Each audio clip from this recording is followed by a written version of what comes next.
Fala pessoal, tudo bem? Bom, continuando agora a aula 16, vamos falar da lei de Graham. Então o que é a lei de Graham? Ela fala sobre a velocidade de efusão e difusão de um gás. Bom, primeiramente vamos definir o que é efusão e o que é difusão, certo? Bom, então a efusão é o movimento de um gás em passar por um orifício. Ou seja, quando você tem uma bexiga cheia de ar, quando ela vai esvaziando, é porque ocorre a efusão dos gases, do ar lá dentro da bexiga, tá? Então, efusão é a passagem de um gás por um pequeno orifício, já é? Agora, difusão é o mais comum, né? Então, a gente fala, uma fake news se difundiu por aí, ela se espalhou. Então, a difusão é o movimento que um gás se espalha por um recipiente. Então, é o movimento do gás de ocupar totalmente o recipiente, beleza? Bom, então, primeiramente, vamos se apropriar de um conceito da física que é a energia cinética, tá? Então, energia cinética é mv² sobre 2, né? Energia cinética é proporcional à temperatura. Então, é igual a K, é a constante de proporcionalidade, vezes o tempo, certo? Bom, então, quando eu tenho uma mesma temperatura, então, as energias cinéticas dos gases serão iguais. Então, como aqui a gente tem um produto, a M vezes V, então são grandezas inversamente proporcionais. Ou seja, quanto maior for a massa de um gás, menor será a sua velocidade de efusão e difusão.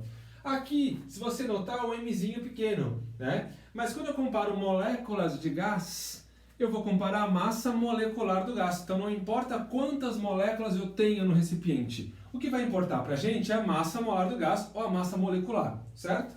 Então aqui, quanto maior for a massa da molécula, mais lentamente ela se difunde ou ela efunde, ela vaza, certo?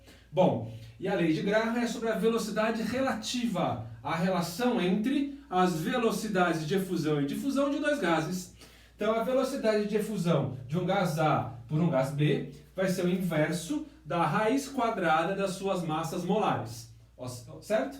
Bom, ou seja, vamos fazer um exemplo para ver? Então aqui a gente tem, ó, calcule a relação entre a velocidade de efusão do CH4, que é o gás metano, massa molar 16 gramas por mol, e o SO2, massa molar 64 gramas por mol. Então, para calcular essa relação, essa velocidade relativa, então a gente vai usar a lei de Graham.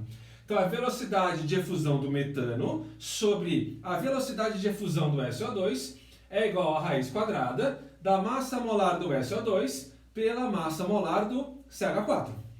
Substituindo, então vai ficar 64 gramas por mol dividido por 16. Então aqui, corta, divide, vai dar 4. Então a raiz quadrada de 4 vai dar 2.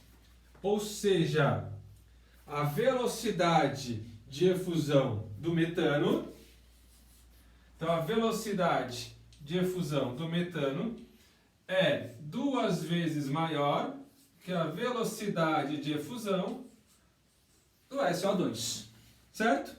Por exemplo, então se eu tiver uma bexiga de gás metano e uma bexiga de SO2, qual das duas vai esvaziar primeiro?